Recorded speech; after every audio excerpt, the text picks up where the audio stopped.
नमस्कार विद्यार्थियों, मैं विकास जैन सहायक आचार्य राजकीय विधि महाविद्यालय कोटा पुनः एक बार फिर भारतीय साक्षी अधिनियम 1872 की इस यूट्यूब श्रृंखला में आपका हार्दिक स्वागत करता हूं। आज हम बात करेंगे साक्षियों के विषय में। धारा 118 से लेकर धारा 124 तक क्वेश्चन ये उठता है कि न्यायालय में साक्ष्य कौन दे सकता है, कौन व्यक्ति न्यायालय में साक्ष्य नहीं दे सकता। तो धारा 118 कहती है कि ऐसे सभी व्यक्ति साक्ष्य देने हेतु सक्षम होते हैं जो न्यायालय द्वारा पूछे गए प्रश्नों को समझने के लिए समर्थ हो।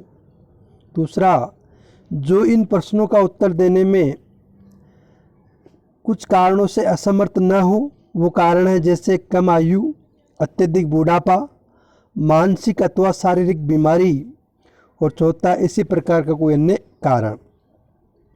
तो भगवान सिंह बना मध्य प्रदेश राज्य के मामले में माननीय उच्चतम न्यायालय ने स्पष्ट किया कि एक बच्चे द्वारा ये बताया गया कि वधू को जलाया गया था और बच्चे के बयान में कहीं भी कमी साबित नहीं हो सकी। मतलब कम आयु का होना असक्षम साक्षी नहीं होता।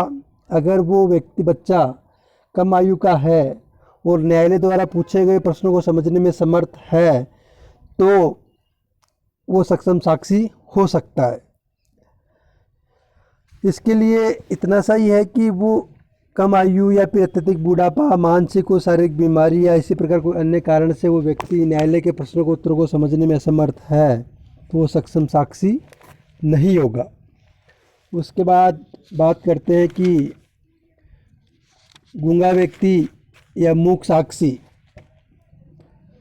साक्ष्य देने में समर्थ है या नहीं है। धारा 119 कहती है कि ऐसा कोई साक्षी जो बोलने में असमर्थ है ऐसी किसी अन्य रीति से जिससे वह उसे बोधगम्य बना सकता है, जैसे कि लिखकर या संकेत चिन्हों द्वारा अपना साक्ष्य दे सकेगा, किंतु ऐसा लेखन लिखित रूप में होना चाहिए और खुले न्यायालय में प्रकट संकेत चिन्ह तथा इस प्रकार दिया गया साक्ष्य मौखिक साक्ष्य ही माना जाएगा।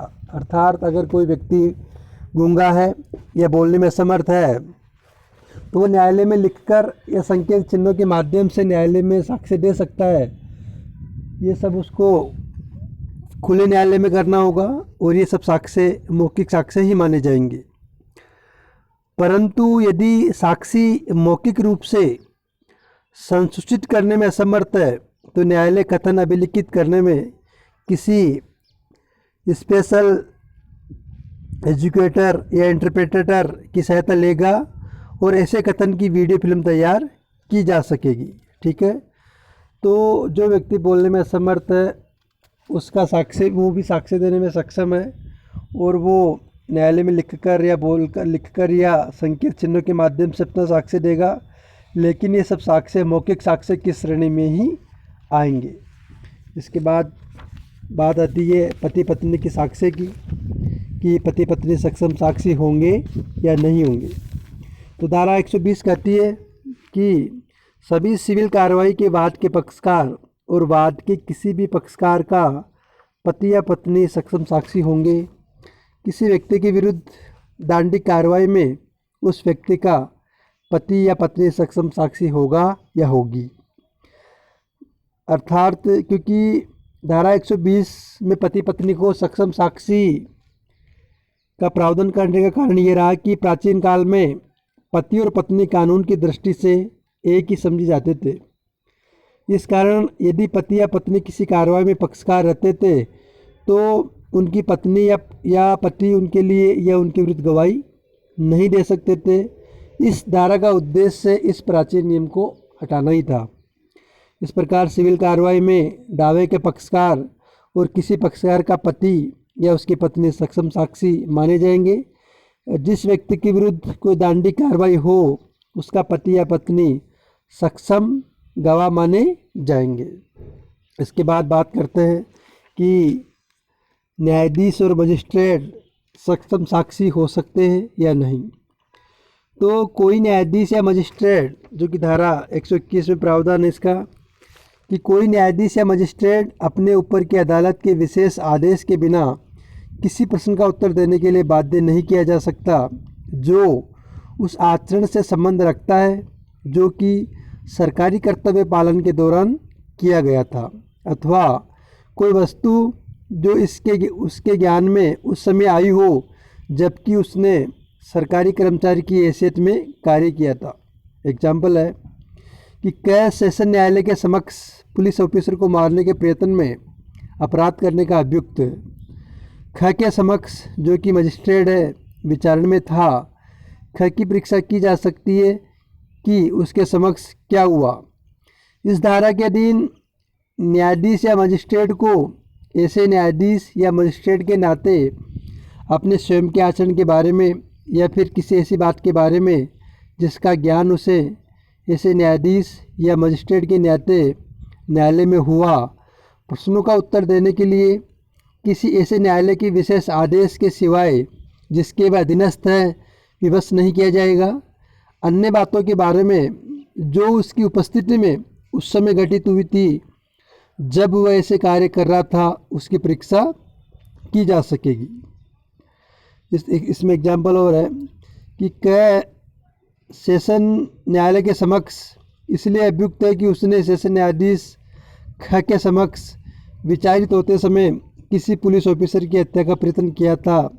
ख की परीक्षा की जा सकेगी कि क्या घटित हुआ था। इसी तरह मजिस्ट्रेट ख के समक्ष मिथ्या साक्ष्य देने का क सेशन न्यायालय के समक्ष अभियुक्त है। वरिष्ठ न्यायालय के विशेष आदेश के सिवाय मजिस्ट्रेट ख से ये नहीं पूछा जा सकता कि क ने क्या कहा था। इस तरह न्यायाधीश और मजिस्ट्रेट कुछ परिस्थितियों में सक्षम साक्षी होंगे और कुछ परिस्थितियों में जिनके अधीनस्थ है विशेष आदेश के सिवाय उनको बाध्य नहीं किया जा सकता। इसी तरह धारा 122 जो कहती है कि विवाहित स्थिति के दौरान दी गई संसूचना के बारे में क्या स्थिति होगी, तो वैवाहिक काल के पति या पत्नी द्वारा एक दूसरे को दी गई सूचना को बिना एक दूसरे की सहमति के प्रकट करने के लिए बाध्य नहीं किया जा सकता, लेकिन इसके कुछ अपवाद हैं। पति और पत्नी के बीच की दीवानी कार्रवाई, यदि पति और पत्नी ही के बीच में कोई सिविल सूट दायर है तो वो एक दूसरे के विरुद्ध सक्षम साक्षी होंगे जो बातें उन्होंने विवाह के दौरान एक दूसरे को बताई। दूसरा, पति और पत्नी के बीच आपराधिक कार्रवाइयों में उक्त सूचना को प्रकट करने के लिए बाध्य किया जा सकेगा।